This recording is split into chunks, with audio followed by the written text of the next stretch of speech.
So this will be like a spring update. It's officially spring now. Got a pile of gravel. So first pile of sand was really bad sand from the Closer Gravel Company. It's too fine and full of clay to use for mortar. So I went with the further away gravel company for that sand. Finally had the gravel delivered. So I had a storm. Well, a lot of storms. Ew. Yeah, it's had that big snowstorm. Hit here too. This far south. Blew the tarp off. Pulled cinder blocks.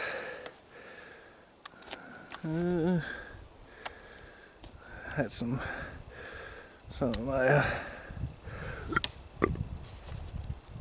cinder block towers for the ropes fall over on this side. First bit of sand I had delivered was crap sand. It was a fill-in person at the gravel yard. Normal lady wasn't there, and this is a different lady. I asked her, "You got sand for making mortar and concrete?" And she's like, "Oh yeah." So I had that sand delivered, but it's a real bad sand. It's super fine, and it's probably like over half of it is clay. So there was, I did the sand pile right there. You kind of see it. And I couldn't use it because it's just not good for making masonry. So kind of filled in this embankment with it. I covered it with some cement because it is such a bad sand. I knew it would get washed out real easy. So I sprinkled some cement over it to kind of control that erosion. And it was kind of holding up that storm. Massive washout right there. It looks like probably about maybe 2 yards or something washed out. It's like a little mudslide. It's kind of whoosh, right over the pad. So it's a little bit of a mess of bad sand. Filling in. Yeah, look at that. This is like some kind of scene from California or something. One of their mudslides. Got like cinder blocks half in the mud, half in the sand. Just, yeah. So it's too cold today. If it's, oh wow. Yeah, I left my tools uncovered. I didn't think the tarp would go. There's the heater. Yeah, but it's right around freezing today, and then below freezing tonight, and I think probably it was like that yesterday, and maybe tomorrow too. So it's no point in fighting the cold. I'm gonna wait until it's 40s during the day and just barely freezing at night before I start mortaring again. But got a lot of cleanup to do. This could be tricky. That's my cement tub right there. It got filled. Hopefully it comes out all right. Good thing about it being freezing is maybe it's not set up. Yeah,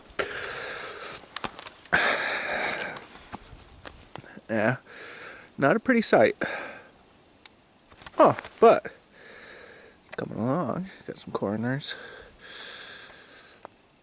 That corner's just barely 3 blocks high.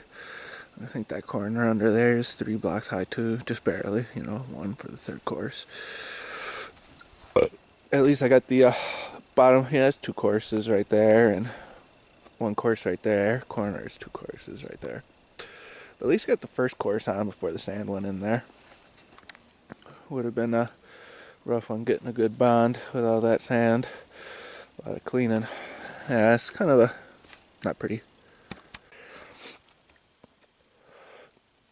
I was blowing that tent over. blowing the tarp tent, you know, broke a bunch of cinder blocks. You know, cinder blocks like $2 a piece. You know, so there's really no point.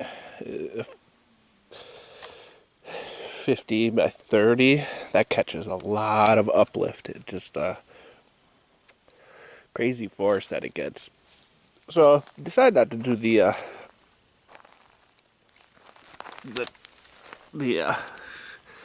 what do you call it? The tarp. So now it's kind of working around rain. It was too cold in winter to do much other than video games. It was a great time for playing video games, but not really for doing construction.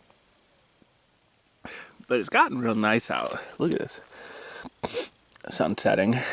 Took a shower, and I'm not even wearing a coat.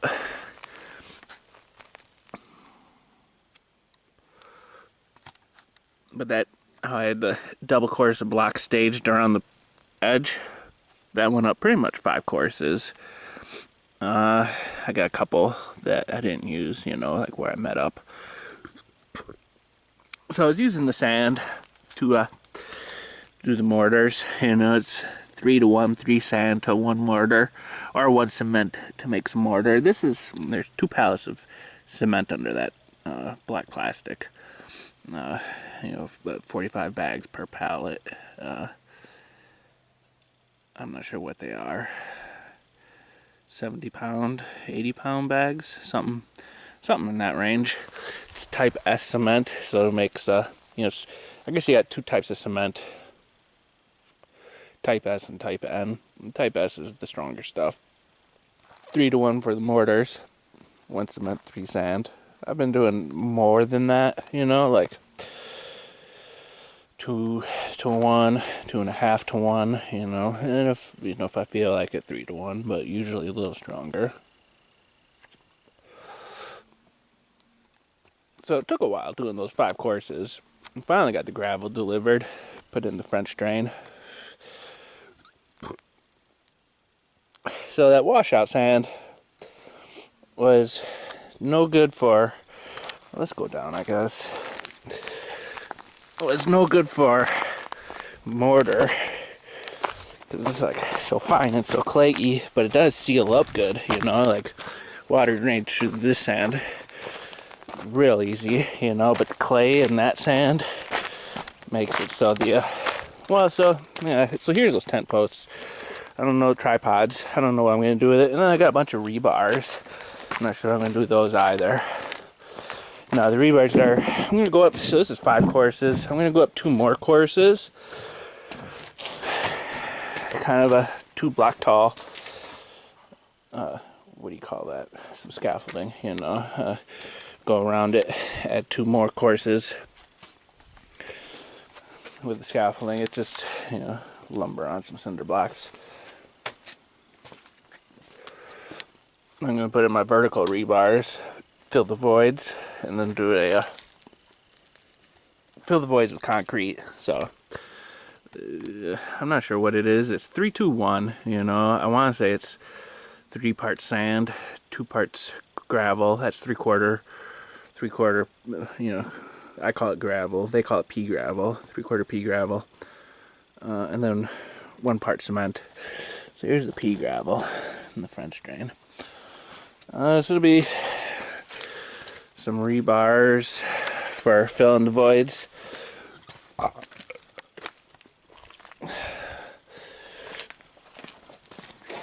Oops. So we go up 2 more courses, do the rebar, fill the voids. Something and something. So I got this sand down here. Went around the perimeter with the fine, you know, it's the fine washout sand, and then the spray hose, and kind of working that sand into all the cracks. So, you know, I was getting a lot of undercutting, you know, the water would undercut the footings and all that, you know, and it would flow through here and then flow through there. That's why, you know, I got the French drain and then the house drain, you know, both of them coming out over there. And when they're both putting out, like, this one was putting out more water, so it's like crap, you know. So it's just eventually would undercut the footings, you know. So we're supposed to be getting some rain tonight / tomorrow. It's actually been really nice weather. Good for getting stuff done. So I want to make sure that I do get some good flow. I'm leaving this uncovered for now. Get some, confirmation that I'm getting most of my water coming through here rather than through there, And I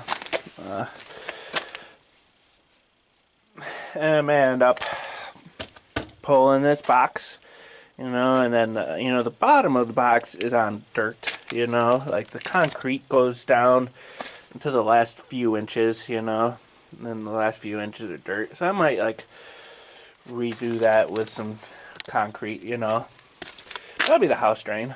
It's, nothing critical, just, so, I want it like this, because if you have an elbow right there coming up, what do you call it? You can't really do anything, like you need a straight shot to push things through. Trying to push things around a 45 elbow is like really hard, Or trying to glue, PVCs or something.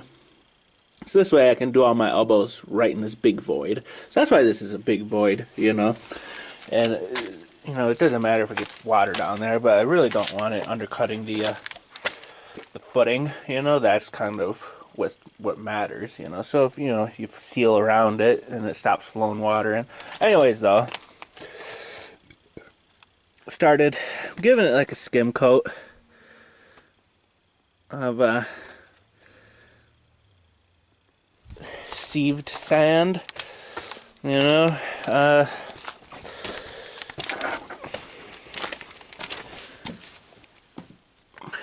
like running it through a sieve, bigger chunks come out, otherwise I get 1/4 inch sand chunks, and it comes out real rough, so I'm gonna be getting some sealer, like some foundation sealer, tar stuff, probably, and I'm gonna roll this with the tar. We kind of got a good seal, just to be sure. So you see right here, just the seepages. You can't really see down. Oh, yeah, you can. Some of these voids hold water.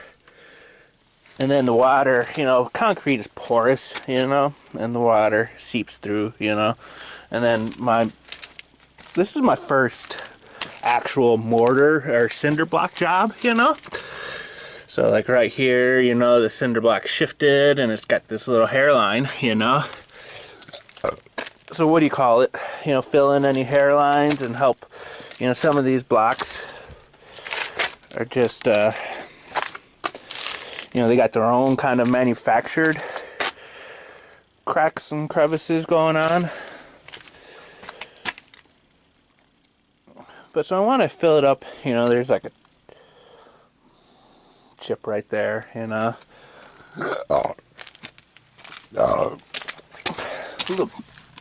little baby void right there. So filling in those voids, cracks, crevices with the cement, and then go over it with a bitumen, and that's the sealer. That's like 20 tons of gravel, and I want to put most of it around there. Kind of what do you call it?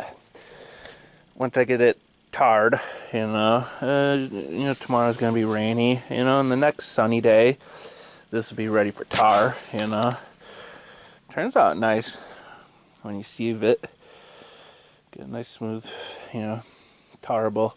No big cracks, crevices, easy to whatever. And I want to put most of that gravel, on that back wall, because that'll be eventually this will be a outdoor kitchen, so there really won't be too much runoff from the hill. There was a lot of runoff. Washed out all that. Made this stream bed, and it's hard to appreciate the, this is like you know, 9 inches it gouged out, you know. Covered this thing with a ton of silt. That's why it's all kind of tan, you know. This was up, you know, to right about here with silt, you know, probably about 3-4 inches of silt on the pad, kind of after the main washout, you know. And there was all those winter storms this winter, you know, and this is just kind of, I think, is just the beginning, you know. Weather just, and Thames weather right here, it's gonna keep getting worse, you know.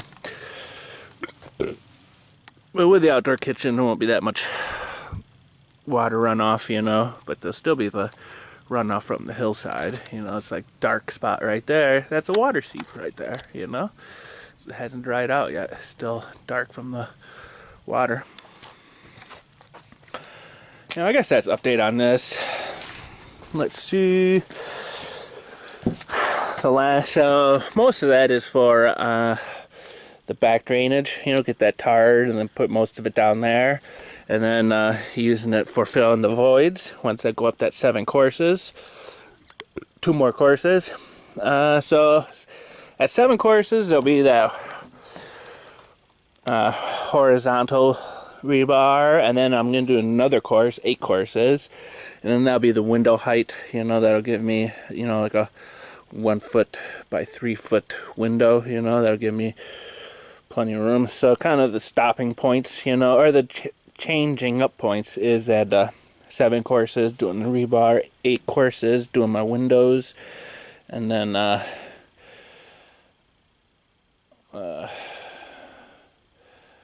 think 10 courses doing my headers. You know, headers will be concrete again, concrete and rebar. And in that, at that 10 course point, doing another horizontal rebar. Something, that's the general plan. Yeah, so fill in the voids, and then you know, other concrete stuff. So this will be a slab right here.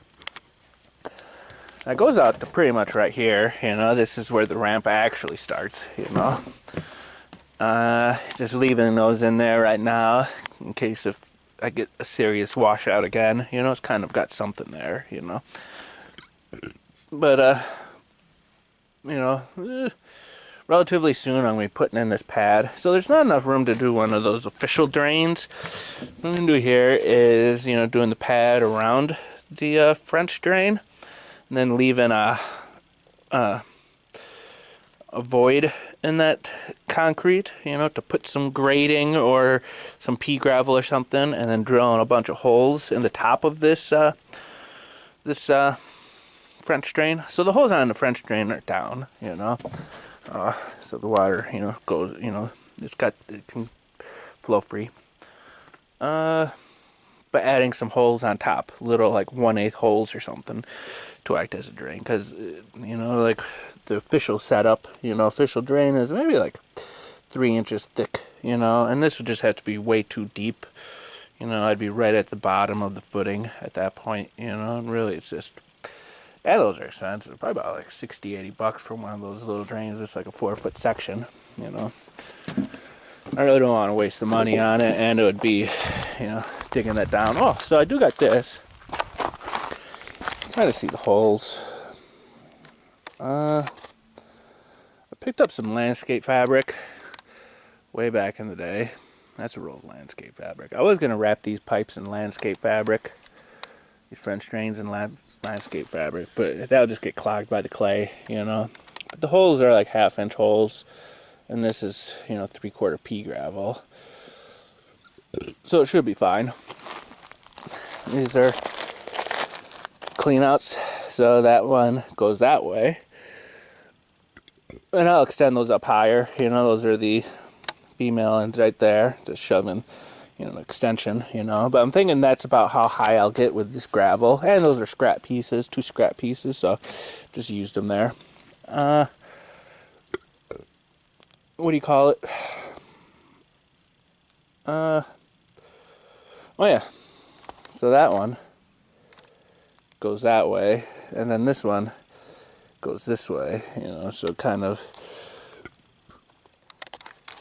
if French drain gets clogged, snake it, you know, going that way, and I'll just keep going around And then with this one, you know, this one, it goes here, and then, you know, this is kind of where that street T goes, you know, so this would be, you know, clean out and then go all the way across, you know, or I could just clean it out from that thing. I don't think I'll ever need to snake it, but, you know, if it does get clogged, kind of, that's just some scrap. I got more scrap up here, you know, French drain, so it's no biggie.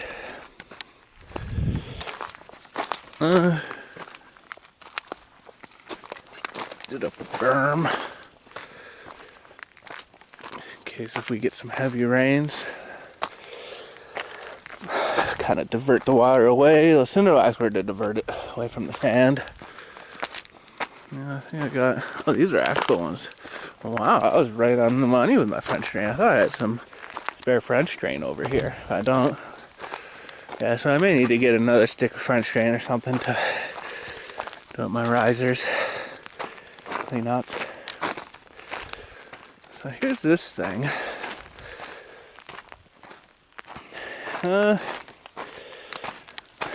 So this is working pretty good. It got clogged up once, you know. This little culvert. Kind of see, you know, it's washed out all this, you know, driveway gravel. And it would be like that going all the way down, you know, that's what it would be doing. You kind of see a little stream bed. That was just from like it being clogged for like 2 hours or something, you know, just barely clogged it all, but it was enough to get a little stream bed going. Yeah, this used to be a tent right in here. Now it's just full of the silt. Odd thing is, this runs down, you know, down to maybe like right around in here, and then it just kind of goes through this berm, you know, it stops. I don't know where it's going, you know. Look for a, that's a lot of water coming out of that thing. Look for it on the other side of the berm, couldn't see it.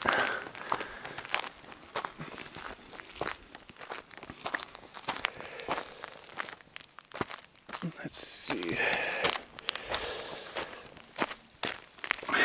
Oh, we got a clover, crimson clover. Center, and then it kind of leaves out. Center, and it kind of leaves out. And then some smaller ones. Kind of patchy. Can't really see them just yet.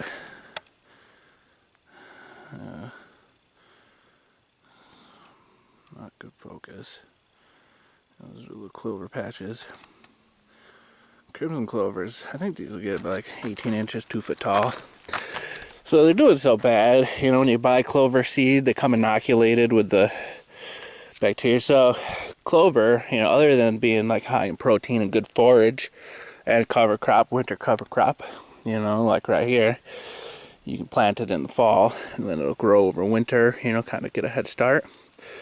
But they're a nitrogen fixer, you know, they take the nitrogens from the air and then they store it down in the roots, and then when they're perennial, you know, but after a few years they die, you know, and then that nitrogen that's in there stored in their little root, so those little bacteria will live on the roots and they'll make little nitrogen nodes, you know.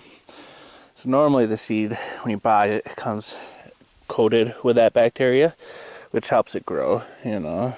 But this I just harvested. This is just seed that, you know, grabbed from some clovers that were growing in Washington at a park. So they weren't inoculated.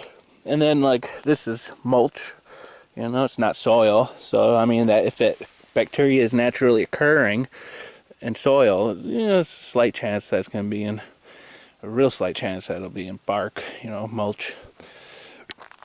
So they had a rough go of it. I may, like, keep these roots, you know. Eventually, you know, this is like 4 inches of mulch, you know, like,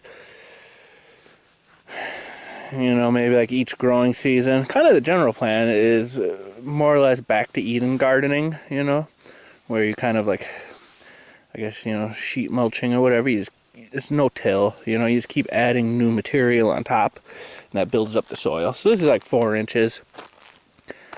One of these years, you know, and I'm starting out for a new growing season, I'll be cover this with another like 4 inches of mulch, you know.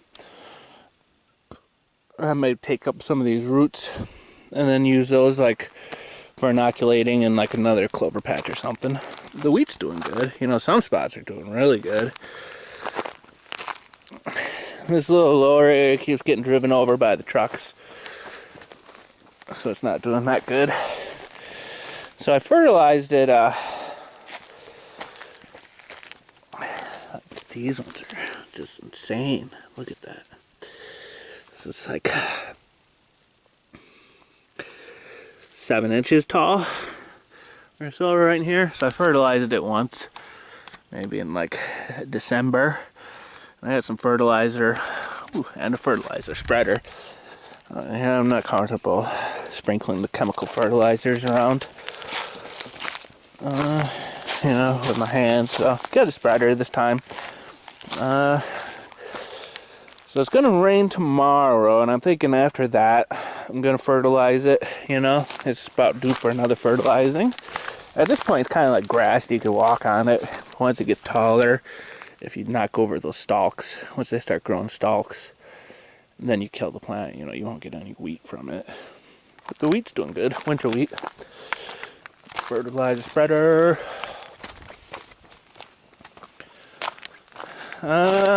Top of the winter shower blew off, or started to blow off, you know, just barely held on.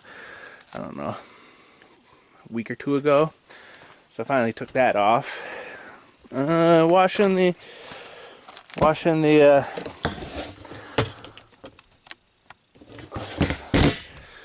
foundation, you know, cleaning it for the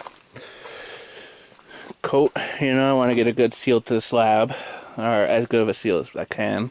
It's gone through a lot of water, you know, so it's been nice having all this nice working weather, but it would be nice to get some more rain. You know, that one's real low, that one's real low, and I used up some of my white tubs, you know. Started doing some plantings. Got some, you know, these are the onions. They're doing all right. Did up some lettuces and spinaches over here. Like 3 or 4 of, you know, maybe like 8 total lettuce and 4 spinach, and I think that might be it. Maybe 4 kale. And then kind of in a few weeks I'll plant another set like that, you know, so kind of going maybe 3 sets total over there. Over here, what do you call it? I just scattered a bunch of kale and mustard, like giant leaf mustard, you know, for salads, salad greens. I'm not going to be watering this area. This is just, let's see if it grows. You know, what can it hurt? You know, I'm not planning on growing anything over here. There's no intentional thing. So just, you know, scatter the seeds and maybe get some free salad greens. And these are the hairy bittercresses I was talking about in my Ziploc cooking one. You know, these are awfully bitter, but you know, and small, you know, but you know, they're growing all winter, so, and they're edible, you know, so kind of like the only edible green that I know of. Got a big stockpile of split wood, piled it up top. Yeah, so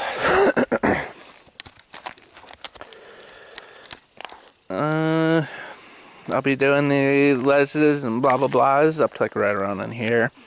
Back in this area, I got some various seeds, some passion flower seeds, some persimmon seeds, some cherry seeds, a variety of things, you know, maybe like 4 or 5 of each variety going on. See if those grow. These are, it's getting kind of dark. goji berries. Kind of contrast on my skin. They're leafing out good. So there's, I don't know, maybe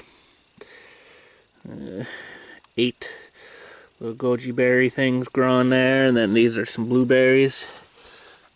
They got some little buds and leaves. That's I don't know, maybe about 20 blueberry cuttings. So those seem to be taking.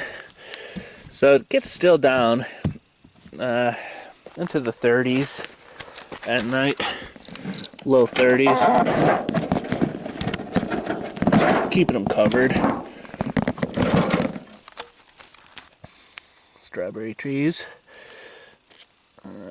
So the first apple, I gave this some fertilizers. I think this one just caught too much fertilizer and it killed it.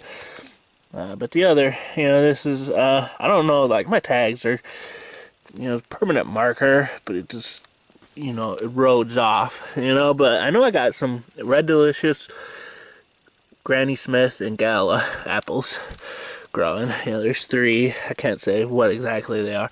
Well, and they're from seed, so they're not going to exactly be, a Red Delicious or Granny Smith. That'll be the parent tree. There's those. Another apple. More blueberry. Most of the figs that I had in this front one didn't do that well. I still got 2 little sticks in there that might take, but doesn't look like they're gonna take. This is a what do you call that? The root beer tree, sassafras. I'm gonna keep this. This is from a garden bed, flower bed. Keeping this one in pots, I think that's the biggest pot I got. Because you want the roots, so in wintertime it'll be trim off those roots, and repot it, kind of how you bonsai a tree, you prune back its branches and its roots. So I'll be doing a lot of root prunings on that one for my root beer root. This is flowers, perennial flowers, like columbines and things. These ones I planted this year, and these ones are from last spring or early summer, but it was one of these is last year's. I'm hoping to get something out of it. These are various trees. There's an apple. None of the other ones have sprouted.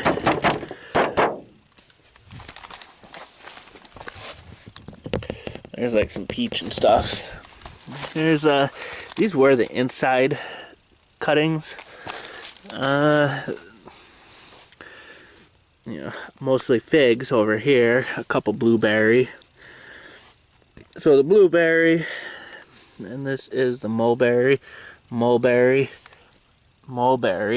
These mulberries were the only ones, that were up there. These mulberries actually put out some little baby roots. These are the only ones to actually put out roots. Some of the figs have some little root stubs, like these little orange stubs on the side, but no actual roots. But these guys had made some leaves and some baby roots, these mulberries. And they lost their leaves now, like the shock of putting them out here, But let's see how they do. They're still, it looks like they're still alive, Everything in this one looks pretty much alive, The blueberries didn't like being transplanted, and the coyote sounding off. The mulberries didn't like being transplanted. I'm thinking the figs are doing better now. Those figs weren't doing that good inside, being in that tray and like constant moisture at the bottom was.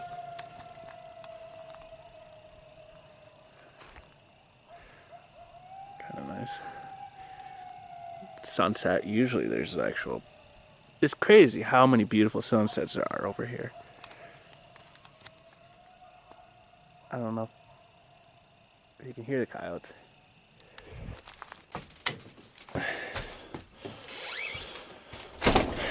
Stuff. Let's see. So I added a new drink.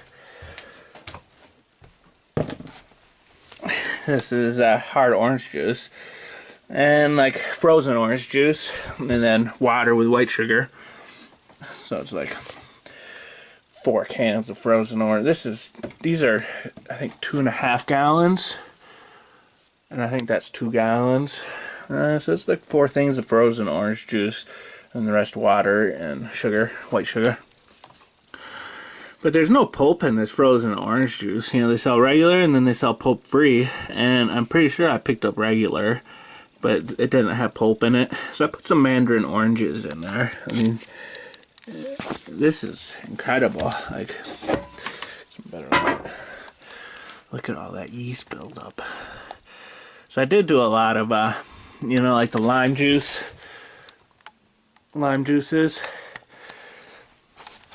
The initial run with this thing, you know, I gave a bunch of, you know, some key lime juice, some regular lime juice, some lemon juice, and then the orange juice is doing kind of like a citrus punch.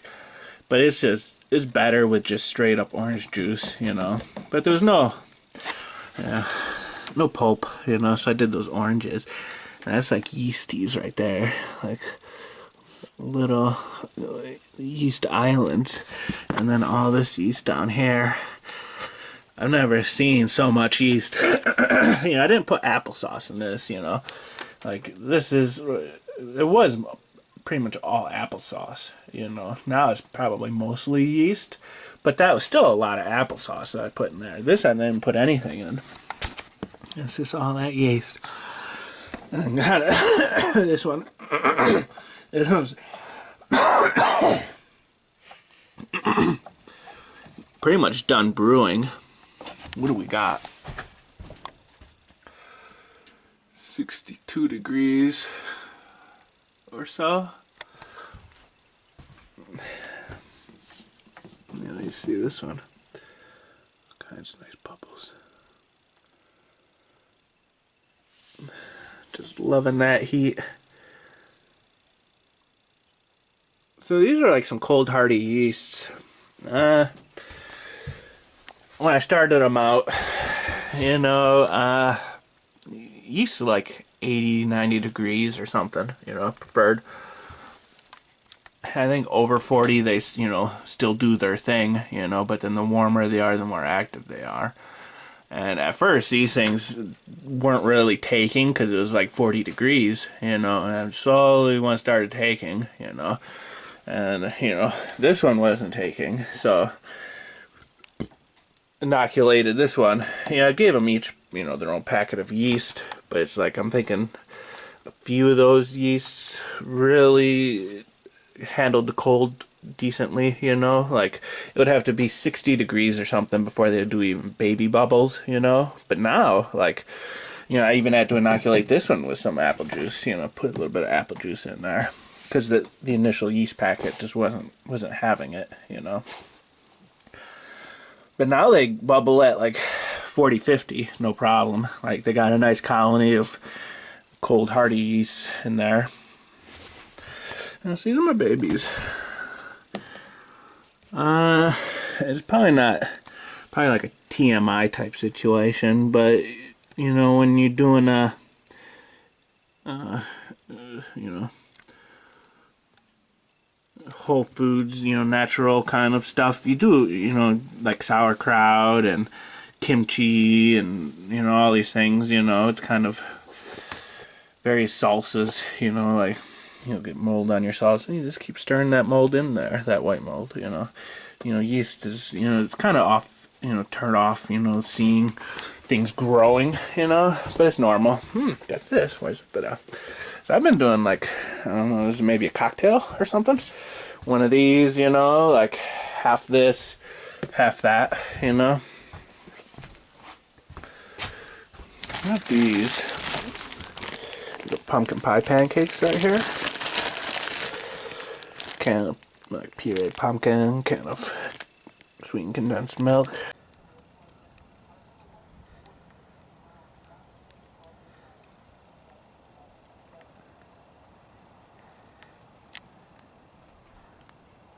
On. going home with a full belly.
And then pumpkin pie seasoning.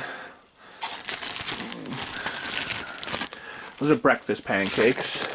These are savory pancakes, dinner pancakes. I'm not sure what you call these. This is like Wonder Bread, I guess. It's like half flour and half bean. So it's like 50-50. You get your carbs, you get your protein, fiber, right in this one little thing, you know. This is kind of like a falafel, Boostify falafel. Normal falafel, you know, it's like garbanzo beans and parsley. I'm not gonna go out and get parsley just for making falafel. So I did garbanzo beans with jalapenos, and these are the good kind of jalapenos, and escabeche, you know, rather than just regular white vinegar. I got more flavor. So I did up some falafel. Last of my falafel bits. Well, Boostify falafel. Let's see, garbanzo beans, lime juice, garlic powder. I did mine with a lot of Badia as the primary. This complete seasoning. Garlic, onion powder. And then, you know, I did the last half of the, you know, falafel dough. You know, mushed up beans and oil and stuff with the flour to make these. I do with the ranch instead of syrup.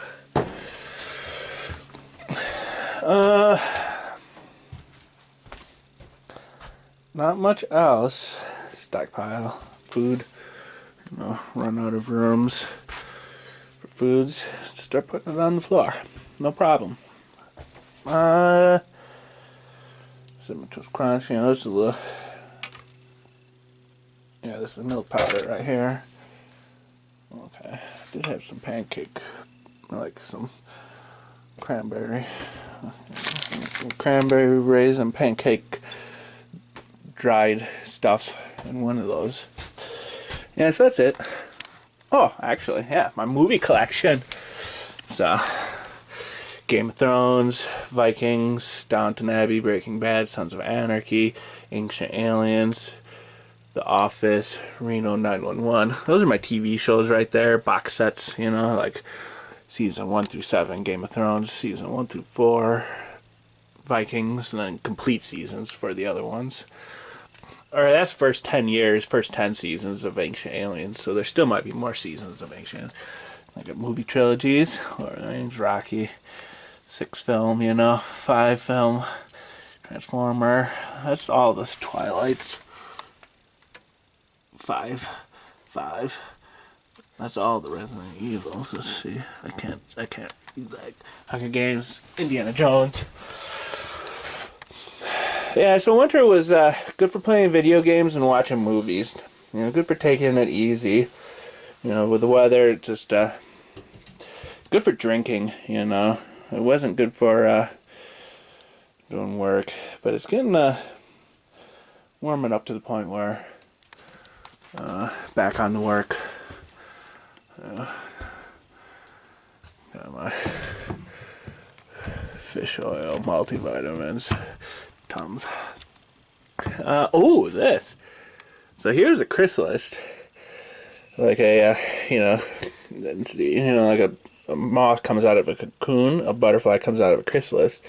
This is on one of my log pile logs I was splitting, so I put it in here. I was like, let's see what kind of butterfly comes out of that.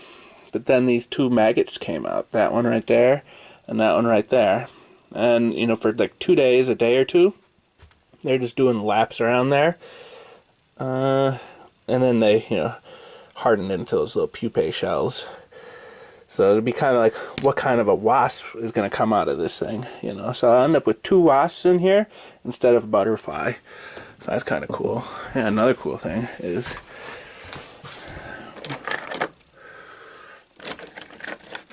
let's see, we got an old musket shell, like, Revolutionary War or something. Back in the day. It was in the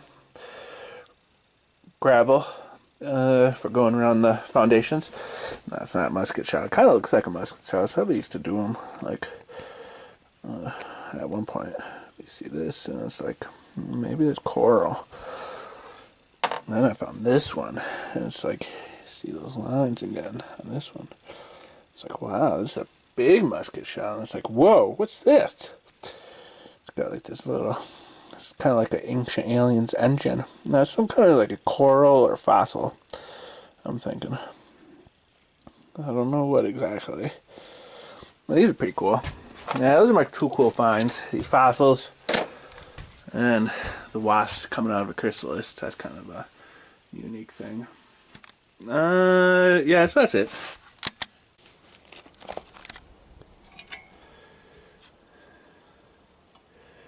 I think it's a rat snake. Beneficial. But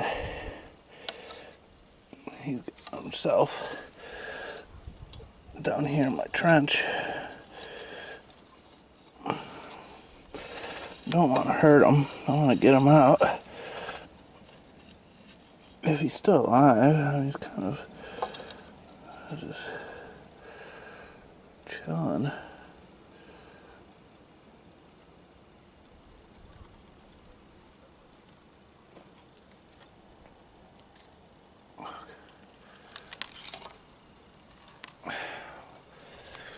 Very cooperative.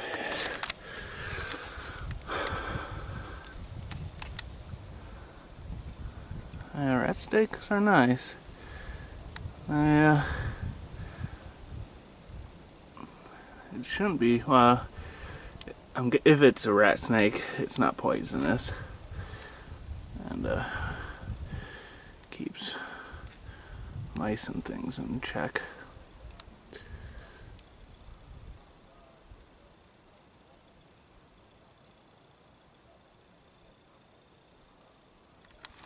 Not as cool as that milk snake. Gonna be sealing up the walls, working down around in here.